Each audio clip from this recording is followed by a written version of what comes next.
Good morning, everyone, and welcome to the third of our 75th anniversary webinars for the NSHD.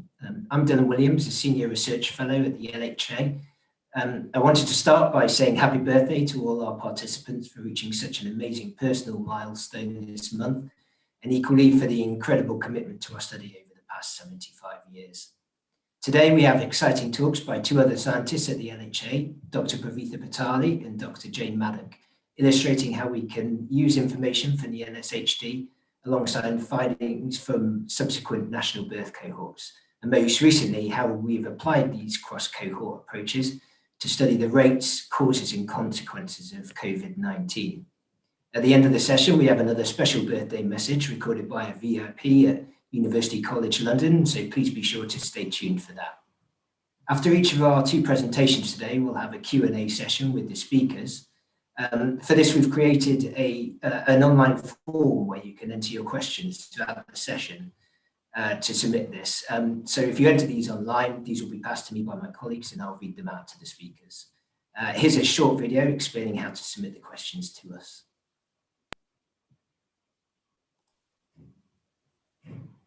You will be able to ask questions throughout the talk session. Please type your question into the box below the video screen.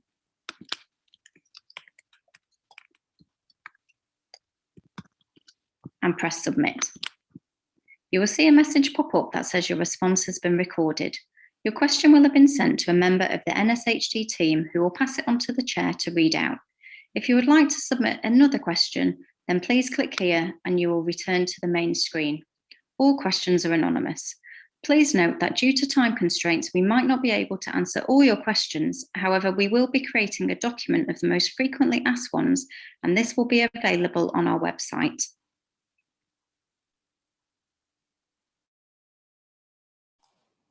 So one other thing to mention besides the instructions for the Q&A is just how to maximize the video screen for watching this session. To do that, you'll find a small square icon in the bottom right-hand side of the video window. So click on this and it'll maximize it on your screens. So with that virtual housekeeping out the way, let's hear from the first of today's speakers, Dr. Pravitha Patali.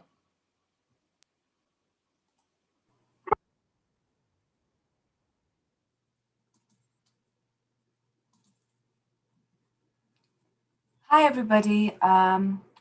Before I start, I'd like to wish our cohort members a happy 75th birthday.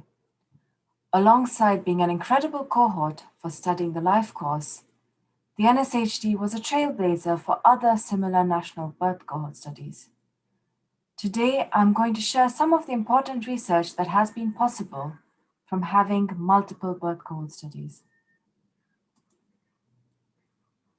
So this is some newspaper clips from the 1990s. And in this study, researchers compared the diet of 4-year-olds in NSHD to the diet of 4-year-olds in the early 1990s. And the headlines suggest that children's diet was healthier in NSHD than in the 1990s.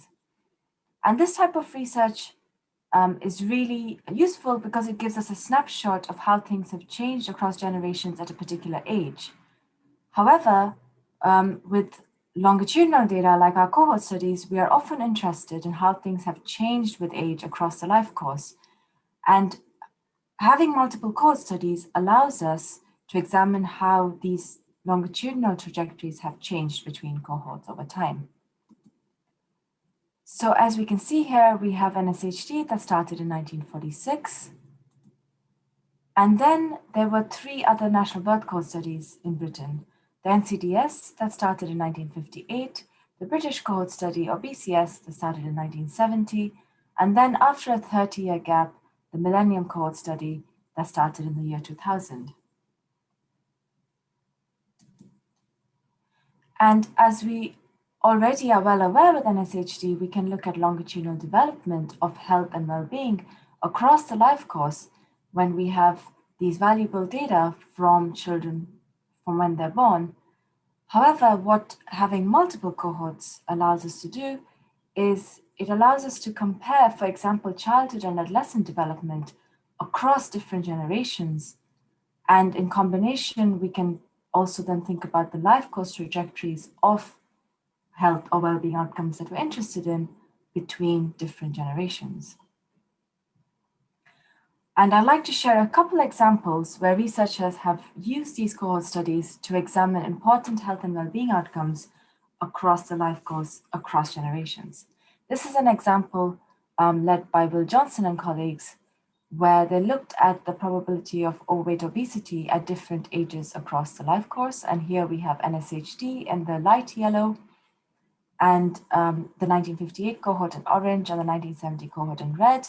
And what we can already see when we compare these three cohorts, both in men and women, is that in NSHD, there has been the lowest levels of overweight and obesity, but also that in the younger cohorts, the likelihood of being overweight or obese has been getting younger. So more people are likely to get overweight at younger ages.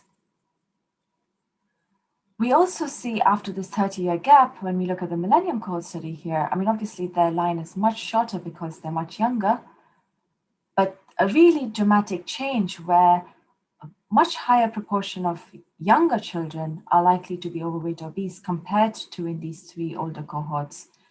And this uptick already suggests that this sort of probability might carry on across as the Millennium Cohort study ages, obviously, unless sort of efforts to prevent this are successful.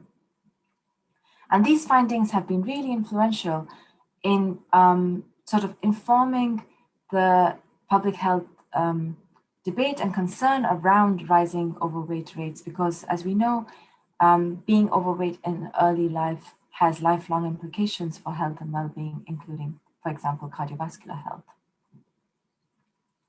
My second example is related to mental health. Many of you would have seen this graph that Marcus presented a couple of days ago, which is the mean number of symptoms of psychological distress across the life course in NSHD across adulthood.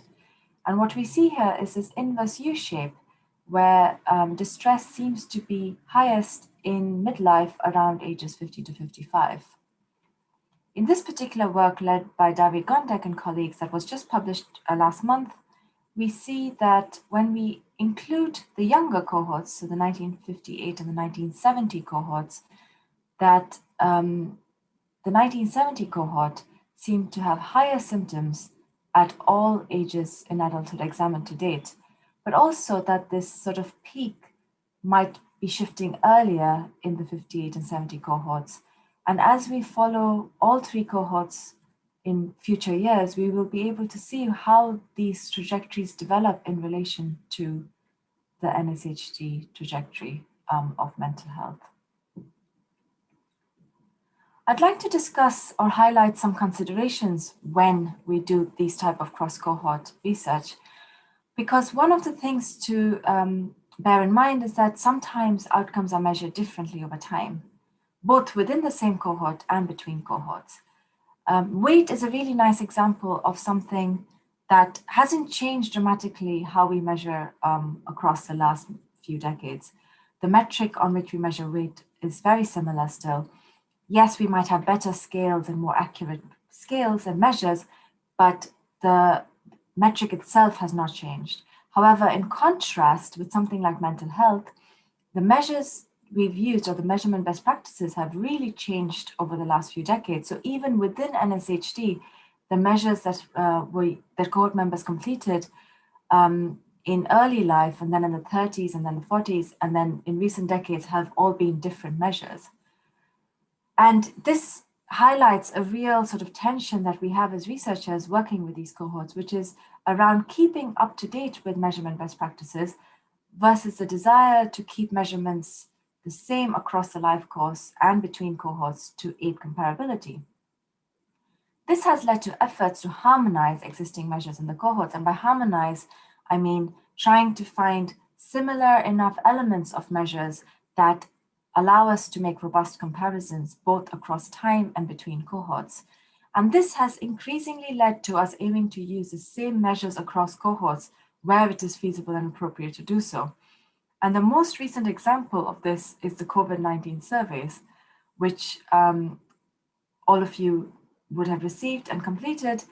And Jane is going to talk about some of the findings from these surveys, but this was the first time we had the same set of questions and questionnaires sent out to cohort members from a whole range of cohorts, including the 4 that I presented today. Thank you very much for listening. If you have any questions, as was said earlier, you can type them in the little box below the screen. Please do send us your questions and we will try to answer them. Thank you.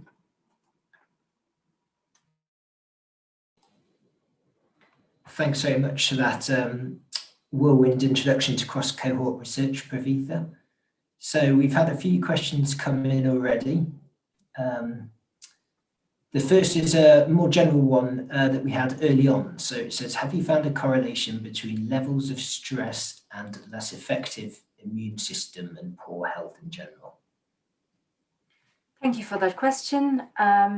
So the answer is sort of yes. So in terms of stress as measured by psychological distress, so we find, for example, that early life psychological distress is linked to, for example, loads of poorer health outcomes in later life.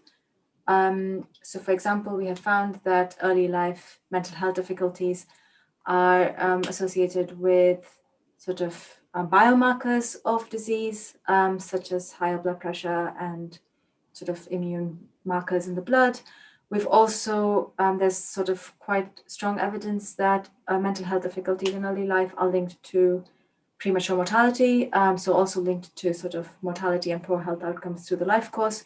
And also really important to flag that mental ill health is not only linked to lots of adverse health outcomes as we age, they're also linked to lots of adverse sort of social, economic, and sort of other outcomes. So we know from lots of evidence from our cohorts that earlier life mental health difficulties are linked with sort of worse outcomes in the labor market, less likelihood to be in a sort of partnership or stable relationship. So there's sort of lots of life course consequences of mental health difficulties, apart from the health consequences that are well established as well. Great, thanks. The next question in my thread is, what conclusions have been drawn from the histories of those participants who have died to date? So I suppose this is up for either of you to contribute on, of course. I think one of the things that comes out from some of this data is the fact that disadvantage, starting even from early life, tends to have worse outcomes. And this is something that we can see across the life course. And I guess one of the advantages, again, for having studies like NSHD is that we have historical data from people since their whole life, since before they died. So we can get to things like understanding causality, and this is kind of where a lot of our main work is focused at the moment as well. Don't know if you have anything to add to that, Pravitha. No, but I guess just to say that we can see, because we have this life course data. So for example, colleagues are currently doing work looking at multimorbidity. So this is where individuals suffer from multiple health conditions. And I mean, this is probably unsurprising, but so we can really see the development of multimorbidity across adulthood, but also so people who have multiple conditions, but also that start earlier, are more likely to have died in NSHD so far compared to people who didn't have multiple conditions, or these didn't start earlier. So having this sort of data from a long period of time is really helping us try and understand potentially what conditions might increase risk for earlier mortality, but also the importance of when these start in the life course. And this really has implications for some of the findings I showed you about how things are changing across cohorts. Because, for example, we know from work in NSHD that both obesity generally, but also the sort of speed or weight, the type of weight gain at different parts of the life can have real sort of impacts on later life health.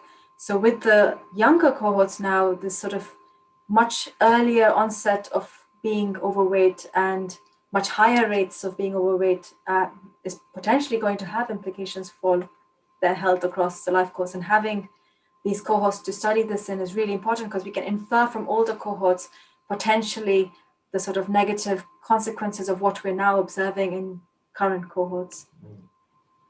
Absolutely. A question specifically about your talk now, Pravitha. So to what extent might the differences in mental health symptoms be due to a greater readiness to report these symptoms? That's a really good question, and I get asked this a lot. So it's yeah.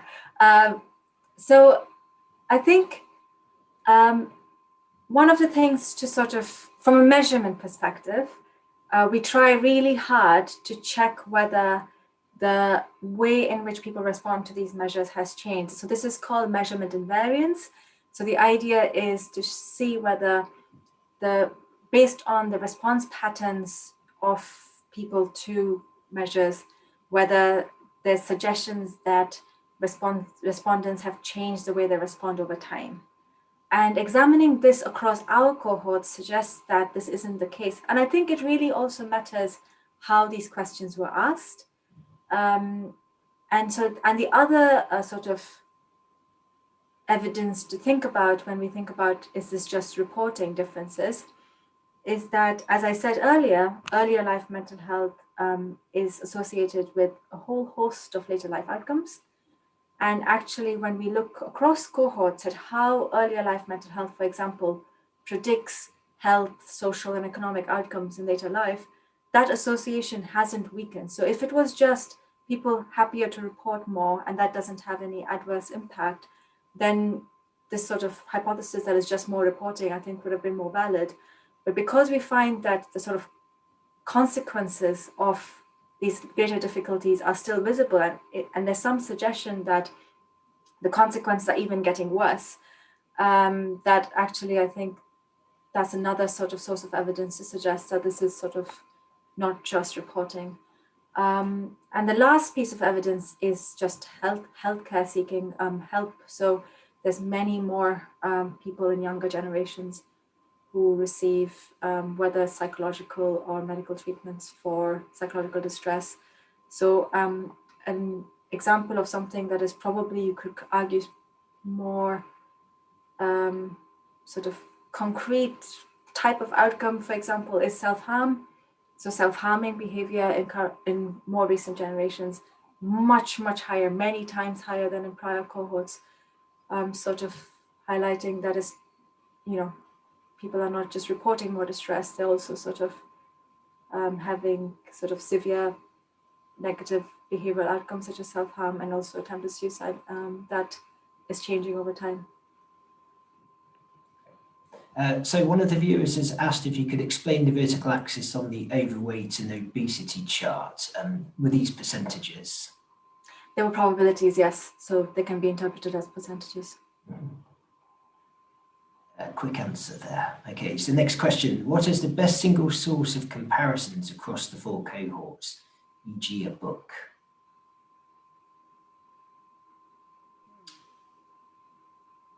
I have to be honest, I'm not sure I understand the question. Yes. Jane or Dylan?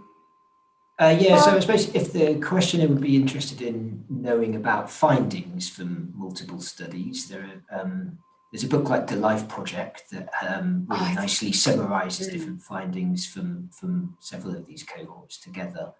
I mean, that's probably an easy place to start rather than going into journals and looking at specific publications that use multiple cohorts.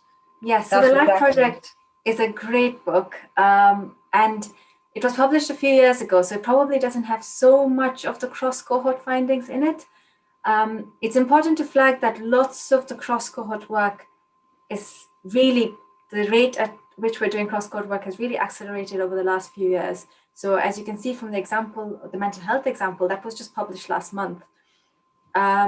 And BMI was one of the first things to really be done so carefully across time, but also, as I mentioned, weight is easier to compare across time. But yeah, so I think, maybe in a few years we'll have enough really good cross-cohort findings across a range of outcomes. So for example, Jane is doing really careful work comparing diet and nutrition across cohorts and across the life course. So maybe in a few years we'll have enough for a short book describing all the cohorts. You're volunteering to write the sequel to the No, I'm not volunteering to write it though. Okay, so our next question is, how do you know that people in the cohort have died? So are relations informing you, or are there other means to know? Yeah, so we do get relatives informing us about deaths, but for those who consented to have their health linkages, we also get some information from NSH Digital, who also give us information about things like cancer registrations and admissions to hospitals. It does depend on whether people have consented for those things. So, okay, great. On to our next question. We've had lots coming in. So, could you describe in more detail how the measurement of mental health has changed over time? Yeah, so the types of questions used have changed quite a lot. So especially in childhood, one of the things to remember is child mental health was an emerging field in the 50s and 60s. So that's why NSHD, for example, we don't even have mental health assessments in early childhood. We only start in late, sort of mid-adolescence. And even then, they are sort of teacher report in NSHD. And then in NCDS, their parent report. And only from the 1970 cohort do we actually have data from young people themselves on their symptoms of depression and anxiety. So one of the ways mental health reporting has changed is who is asked about children's mental health. This is only relevant in childhood and adolescence. And even in adulthood, so for example, the measure that was used in NSHD in the 30s is really not, so it was one of the few data sets in which this measure was used. And back then it was really very forward thinking to have mental health measures. Again, mental health historically back that many decades ago is not an area of research that people were thinking about. So NSHD is a very unusual cohort for having mental health data so early in the life course. And those questions have really, they're sort of obsolete now. Those questionnaires are not used anymore at all. And we've done some really, we're trying to really understand how this measurement differences matter. So for example, last year I led a study where we asked 6,000 participants just in the adult population to complete the measures that have been used historically in NSHD and the ones that have been used now and the measures used in the younger cohorts to try and understand how the way questions were asked are different, the language used is really different. So I, for example, see some of these older measures and I think I don't even understand that question. So I think, yeah, so it's a lot about wording, but then also the field developed, like, so what we think of as being good questions around depression, anxiety, and general distress have sort of become more developed as more work has happened in the 70s and 80s and 90s. Yeah, so I do think, and the reason we can make comparisons is even though some of the questions have changed and certain things we can't compare, there are a core set of questions that are about core symptoms of depression and anxiety. So for example, about low mood, about worrying, about feeling anxious, about feeling tired and fatigued and not having energy to do things, that even if the wording has slightly changed across these measures, those questions have always been there.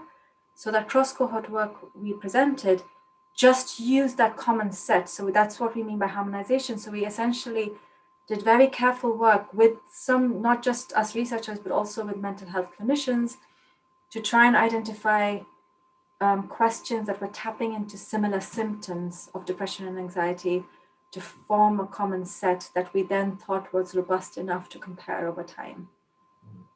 Still caveats that they're not exactly the same questions, but we think it's a good sort of compromise. Great.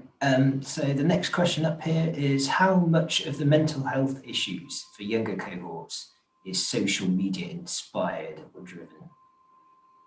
Sorry, Dylan, I didn't get that. By social? Yeah, how much of the mental health issues for younger cohorts are driven by social media? So this is a sort of hot topic, but I think one of the things to remember is the 1958 cohort and the 1970 cohort also were adolescents before social media. And if you think about more recent cohorts, so we have a non-national cohort from the early 1990s called ALSPAC that we often use as well in cross-cohort comparisons. And so my research area is mental health. And I've done a fair bit of work looking at cross-cohort differences in mental health. But even in young people born in the late 80s, early 90s, which is sort of my generation, we didn't have social media as teenagers, and our mental health was still worse as teenagers than the 1970, 90. So if you look across all the cohorts, there's like a steady sort of cross-cohort deterioration in mental health that predates the existence of social media. So social media is widespread right now, but it hasn't been for a very, very long time. So in the most current generation, which is the Millennium Cohort study, that has been a large concern. However, there is not very good evidence. So lots of researchers, as you can imagine, have been trying to answer the social media mental health question. And as far as we can tell, there isn't actually very good evidence that social media is to blame for worse mental health. And as you can imagine, like lots of things, there's good and bad on social media. It's not so for lots of people, it can be good for their mental health. It helps them connect with people. And equally, if you're cyberbullied or abused online, that might be bad for your mental health. So I think it's really important to think of what sorts of experiences on social media might be relevant for mental health rather than social media itself, because social media itself, we don't seem to find any associations with poorer mental health. We've got quite a nice follow-on question here from another viewer who asks what the impact is of these amalgamated findings for policy with regards to child health and education, particularly regarding primary age children with difficulties such as anxiety and so on. Yeah, so lots of the mental health findings across cohorts have been very impactful in terms of policy. Lots of the work I do, I interact a lot with Public Health England, Department of Education, Department of Health and Social Care, and NHS England. They're always very, very interested in our findings because it also has implications for planning services and understanding where the need is so that resources can be allocated to the groups that sort of need them most. So yes, there are sort of large implications, both of the obesity findings across generations and the mental health finding across generations on policy and public health planning, because both obesity and poor mental health early in life, but across the life course, have large implications for later life health and well-being and other outcomes. So I think our cohorts together have really helped illustrate the sort of need for more public health action on both the obesity and mental health fronts. In the interest of time, I'll just field one more question now before we hear Jane's talk. But for any viewers who have submitted them, I've got the list of them here, so we'll get back to them afterwards when we have more time. So the final question here is, so the 1946 cohort have been more likely to do without than cohorts in recent times. So has any aspects of past hardship or resource scarcity shown up in cross-cohort research that you've conducted today? That's a really interesting question. I think there is some research around sort of childhood adversity and hardship and resilience, but also really sort of strong evidence in Britain, especially, again, our cohorts have contributed to this on generational inequalities. So although it is true that in earlier childhood, the 1950 the NSHD cohort would have had sort of much more sort of hardship,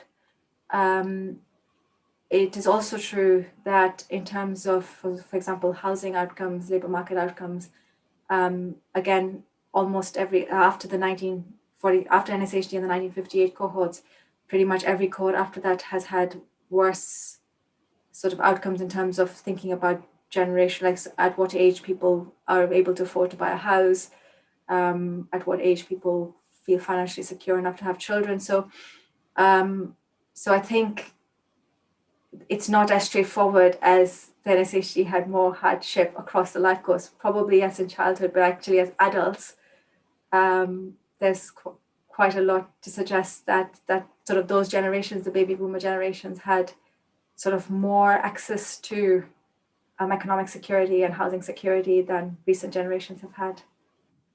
Yeah, different pressures at different times, perhaps. Yeah. Great, thanks, Pravitha. So yeah, let's move on now. Well, thanks very much to everyone for their questions so far. Do please keep submitting them, and we'll get through as many as we can within the hour. But yeah, let's move on and hear Jane's presentation on COVID-19 research cohorts.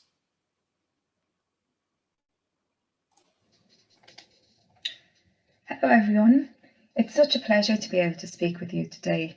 So I've been working with NSHD data for many years, but this is my first time speaking directly with you, and it's such a shame that we won't have a chance to have a chat face to face, but hopefully we'll get to do so at some point in the future. So my talk today is going to be about COVID-19 and the role of NSHD in this. So I think it goes without saying that last year was unusual, to say the least. And in March 2020, as this image from the Times shows, we were all asked to stay at home. And Boris Johnson placed particular emphasis on all of you being aged over 70 to practice strict social distancing guidelines. So coronavirus at the time was very much a mystery, and globally we have come a long way since then. And things are starting to look a little bit more positive, with just over 17 million people in the UK having been vaccinated to date. But it's important that we could try to understand not only the effects of the virus itself, but also the effects of things like lockdown measures on people's mental health, their physical health, as well as the economic and social impacts of this.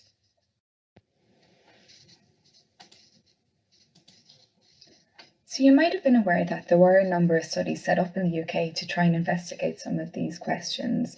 And these studies can be quite good in understanding what's going on in the population. And in some cases, they would have asked people to recall what their life was like before the pandemic. But as you know, NSHD is really uniquely placed to answer some of these questions because you've provided such rich and detailed information about your life from birth in real time. And none of the other studies can really get to this. So you would have received invitations to 3 waves of a COVID questionnaire, and this is the first time we asked you to do an online questionnaire. So some of the questions, if you remember, included things about how you use your time, things around mental health, physical health, as well as things around household and financial circumstances. So you might also remember that you were asked if you or your partner were currently pregnant, which, seems like a bit of a strange question to ask a cohort of people in their 70s. But the reason that we asked you this question was because this was also the first time we applied the same questionnaire across the birth cohorts. And as Pravitha mentioned in her talk, there's huge benefits to doing this. What it means is that we as researchers can directly compare how you're doing at 75 with those in their 20s, 30s, 50s, and 60s.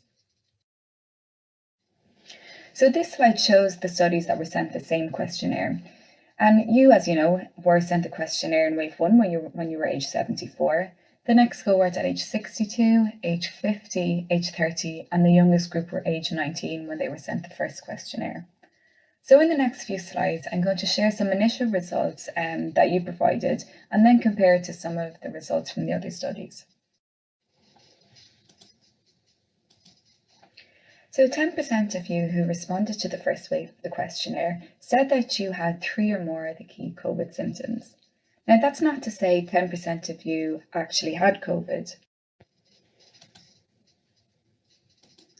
So when we asked whether you were confident that you had COVID, around 2% of you said that you were. And just to say, these aren't necessarily test-confirmed cases, and we'll come back to that a little bit later. But when we compare it to the younger cohorts, what we see is that those of a working age were much more likely to report having COVID. And that's quite an interesting finding because I guess what we expected at the time was that the older people would have a higher prevalence of having COVID. And I think what this is reflecting is that you were adhering to the guidelines and staying indoors. We also asked about whether you changed your health behaviours, and these include things like sleep, physical activity, diet, and alcohol. And most of you said that you didn't actually change your health behaviours, but of those of you who did, it was going in both directions. So for example, 10% of you said that you were sleeping more, 13% sleeping less, 12% having more fruit and vegetables, 6% less, 11% drinking more alcohol, and 9% drinking less alcohol. Now, what this doesn't tell us is whether your health behaviours were, let's say, favourable or unfavourable before the pandemic, just that these health behaviours changed. So this graph shows you NSHD here in blue compared to the other cohorts, and these other colours represent the other cohorts in decreasing age. So in terms of changes to, let's say, a more favourable health behaviour pattern, it seemed to be the younger cohorts that were reporting more changes. The same is the case for when we look at changes to, say, a less favourable health behaviour. Again, younger cohorts showing a greater percent of changes. So I think the take-home message here is that the older cohorts tended to be more stable in terms of health behaviours throughout the pandemic. The impact of the pandemic on mental health has been reported in the media, and using data that you provided in May, we found that actually most of you were doing okay. You were slightly more likely to report feelings of loneliness compared to the other mental health difficulties, and women were slightly more likely than men to report having mental health difficulties. So when we compare your data in the purple here to the other cohorts in these blue colours, we can see quite stark differences between the cohorts in terms of mental health difficulties, whereby the younger people here were reporting much higher prevalences of mental health difficulties than the older cohorts. So these are very much provisional findings, and there is a lot of work ongoing as we speak, looking at a range of different issues. And there is a plan to do antibody testing so that we can find out who actually had COVID. And we would really encourage participants who have taken part in one of the COVID waves to contribute to this, regardless of if they had had a vaccine. And all of this work will be shared with government departments and policymakers to help planning policy around COVID recovery. And just before I stop to take questions, I'd like to say, again, I'm extremely proud to have worked with your data. And thank you so much for your participation in the COVID waves, but also throughout the study over the years. And it's such an important area, and we are extremely grateful for this.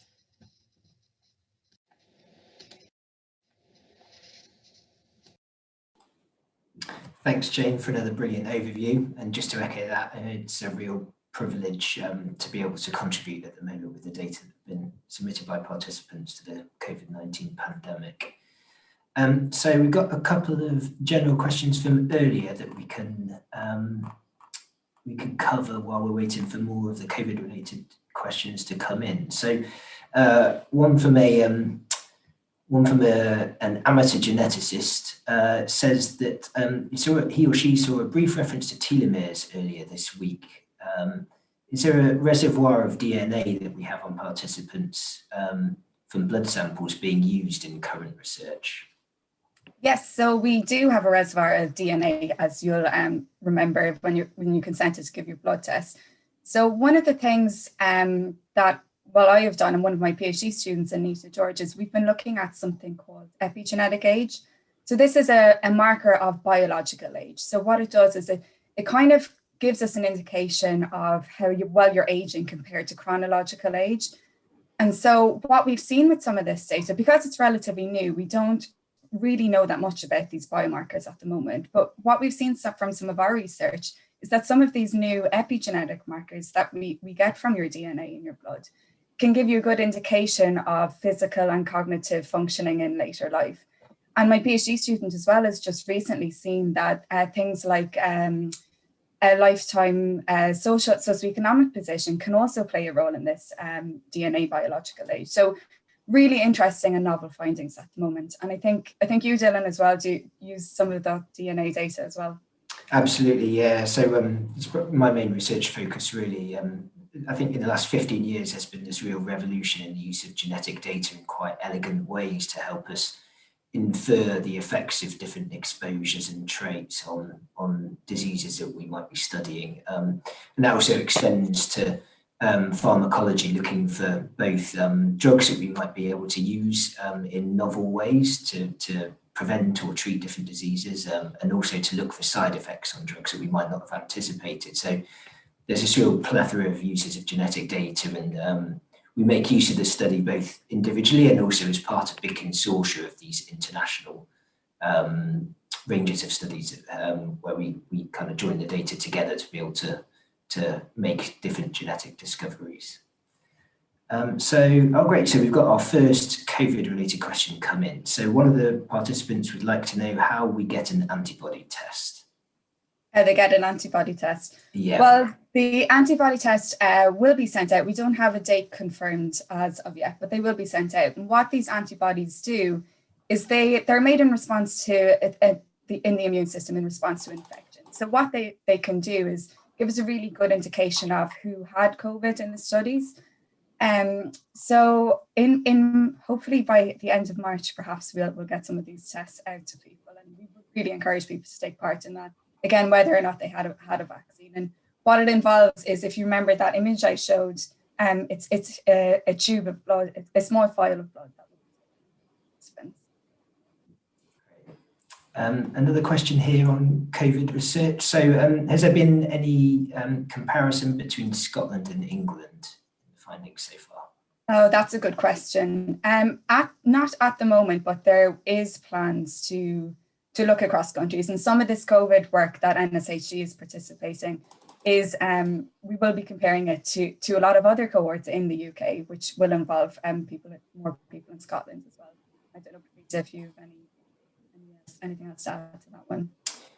No, I mean, in our research, we've done a little bit on comparing the cohorts results to some of the large scale studies that have been conducted by the Office for National Statistics, and a large study from Imperial College London, where they've looked at antibodies in a large number of people, but often they're specific to England. So, for example, Imperial's study was only within England. And so we have to be a little bit cautious about how we compare the rates in Scotland and England, where they might be quite different due to population density and plenty of other factors. So next question in my thread is, were older people more likely to stick to the rules laid out by governments? Again, that's a good question. I guess from one of the figures that I showed you in terms of people who were reporting being confident that they had COVID, it was a lot lower among people who are older ages compared to people of working ages, which I guess suggests in this sense that people were sort of protecting themselves in that way. Next question up is, so surely as oldies, we have secure pensions, no mortgages, etc.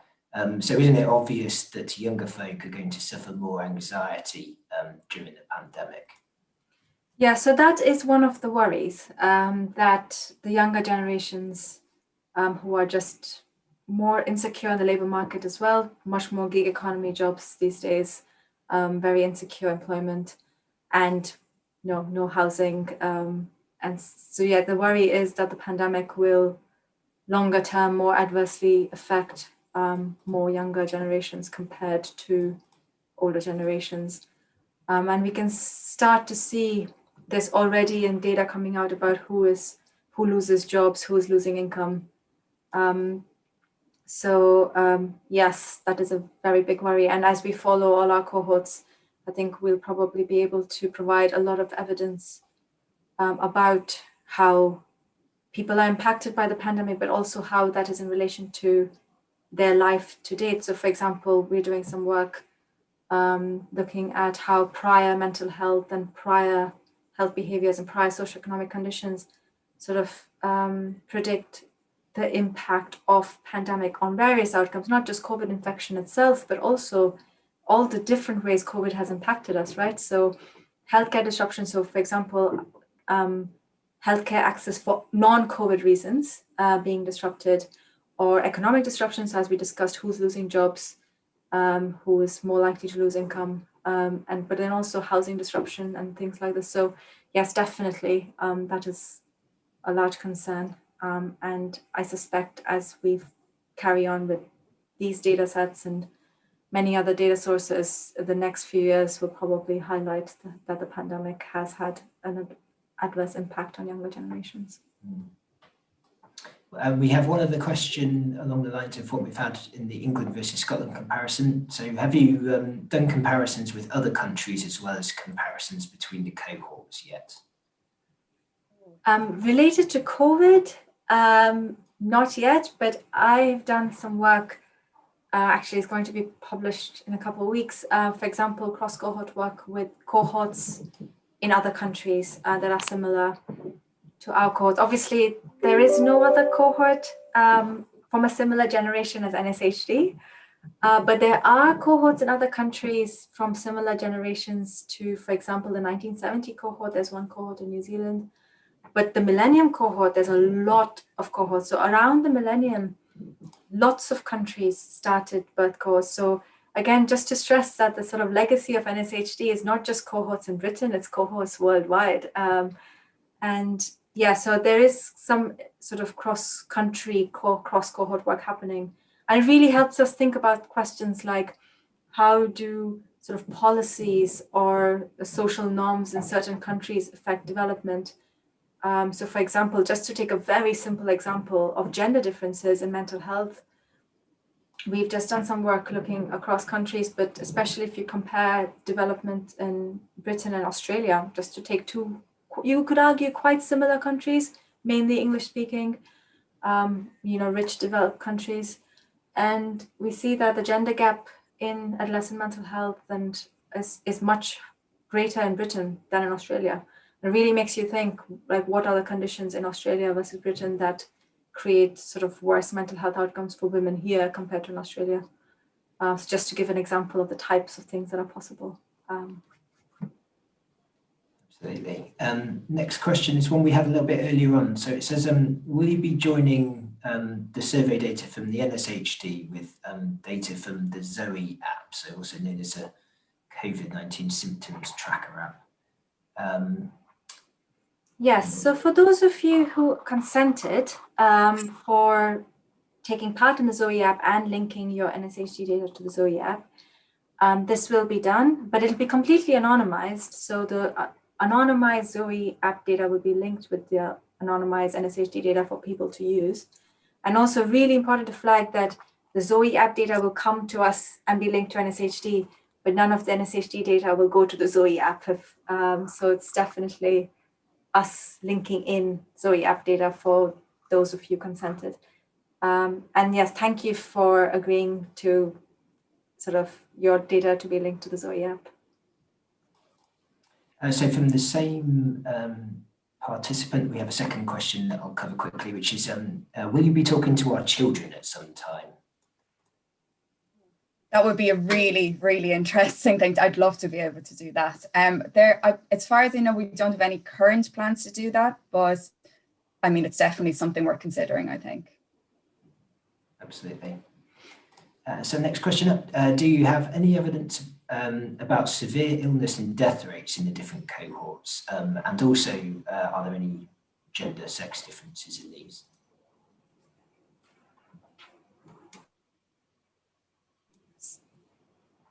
Shall I start? Sure. Okay.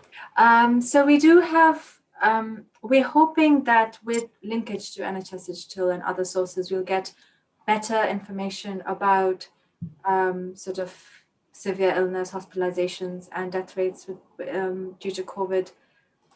So far, we do have some indication, as Jane presented, about who's been infected, but we haven't gone, at least our analysis hasn't gone into great detail about how severe the infection was yet. But we do have plans, for example, also to look at prior health conditions and life course experiences of, for example, smoking, weight gain, and how that would have impacted on people's COVID-related outcomes. It's all in the pipeline. Next question is, can you submit the results of an antibody test that you may have already had? So unfortunately, the immune system response tends to change over time. So we would want to collect the data on the cohorts at all at the same time. So that would be the plan for the antibody test. So all of the cohorts. Yeah. I suppose it's possible for respondents to mention on web surveys whether they've been tested and whether they received a positive result. So that we can collect data that way. But yeah, we do encourage people to participate in their antibody study specifically for the reason Jane mentioned. Next question. Older generations have perhaps found less change in their finances and lifestyle during COVID. But do you have any evidence about the ways of staying in touch with family and friends? That's quite an interesting question during COVID as well. And again, like we said, this is all in the pipeline, and this is something we're going to look at a bit more. in terms of how people are coping, because you can imagine different generations will react to COVID and the pandemic in slightly different ways. Some of them will affect finances, some of them will affect more in mental health and isolation. So yeah, we'll definitely be looking at that in the future. Yeah, and just to also add to Jane, so we have funding and a sort of period of time allocated later this year to carefully look at also the experiences of social isolation, loneliness of different generations, but also, as Jane said, like how people sort of kept in touch with other people. So for example, access to and ability to use, for example, smartphones and video calls, to also try and understand how different people managed with the COVID isolation situation and how this impacts on their loneliness and mental health as well. So we're almost out of time now, and the questions keep coming. So let's just field one more. So were the differences in approach between the survey and those who have had COVID stayed at home and those that attended hospital? And do we also know how many of our sample are in care homes? So I guess it's a thorny question about, can we be surveying people within the community and those that might have been to hospital equally? But I don't think we can do that at the moment. No. Yeah, I'm not sure on the answer to that. Yeah, I mean, there is a hope that we could be identifying individuals from record linkage, but that would only tell us whether they've been to hospital and not any more in terms of the details that we'd be picking up from the web survey.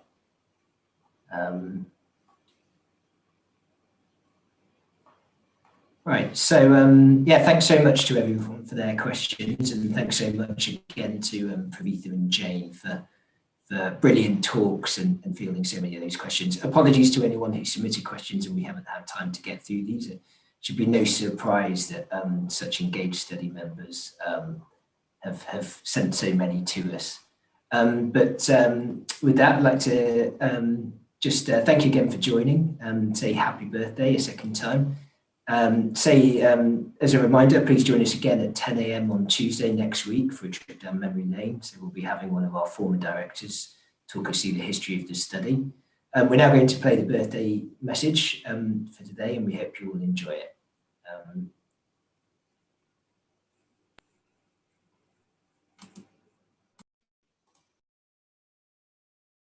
Hello, everybody. My name's Graham Hart. I'm a professor here at UCL, and I'm Dean of the Faculty of Population Health Sciences. We are the faculty that hosts the National Survey of Health and Development. And the Faculty of Population Health Sciences styles itself as UCL's life course faculty. So you'll be unsurprised to hear that we consider the NSHD to be the jewel in the crown of the faculty. This long-running cohort, the oldest birth cohort in the world, is, I promise you, a matter of great pride to us that we're able to support, curate, look after the data that come from you through the surveys that are done and the clinical investigations. I really, really want to thank you very warmly for your continued participation in the NSHD, and that reflects, of course, a lifelong dedication to the study. It has proved incredibly valuable over the years in terms of the research findings. We often think of it primarily in terms of health and what it can tell us about the aging process. But actually, the cohort has also served to inform education policies, work and pensions, and social services. So its value goes way beyond the many benefits that we've received from it from a health perspective. We're at a time in which cohort studies have become ever more important. They have, in this time of COVID, proved very useful indeed in understanding the transmission dynamics of the infection, who it affects most, and happily how we're going to get out of this terrible situation through vaccination. I therefore hope that we are looking to a brighter future, and that on the occasion of your birthday, you'll be able to think about meeting with family and friends to actually celebrate this important landmark. So finally, I think the most important thing I want to say to you today is a very happy birthday from all at UCL, and particularly from myself as Dean of the Faculty of Population Health Sciences, as well as the MRC Lifelong Health and Aging Unit in which the NSHD sits. So please have a great birthday, and I look forward to seeing you at some point, I hope, in the very near future, not through a television screen, but in person. Thank you very much.